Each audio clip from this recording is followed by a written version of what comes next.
avocado na yung tuna, tapos feet. Oh, sarap. Sarap sobra ng caldereta. I'm like craving for caldereta right now. Nagluluto ka sa inyo, princess. Tinuturuan ako ng dad ko kasi kinukain siya. Sarap. Ikaw, Ate Shug, may hindi ka magluto. Dati, nung may time ako, sa bahay naman dati, ako nagluluto for everybody. Pero madalas breakfast ako ng ulam ng mga kapatid ko bago pumunta ng school. Naplansya ko yung damit nila. Or we just call our yaya. Wala kaming... Bigla ko nga napaisip eh, ba't parang ako magawa ng lahat ng... Kayo ba nagpa-plansya ng mga damit niyo? Sa school? Diba yung mga pleated na ano? Ala. Yung sa Hansi. Oo nga eh. Right?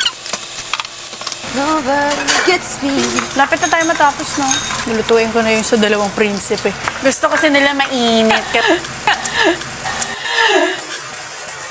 Grabe na po kasi naman nila sa'yo.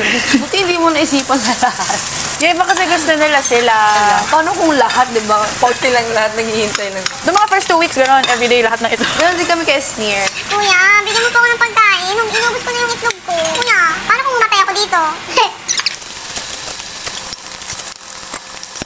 Pero realize ko sobrang tipid namin ng pagkain. Ang breakfast namin talagang ano lang. Walang nagpa-fried rice. Walang freedom ang everybody to get kanin. Either kape or saging.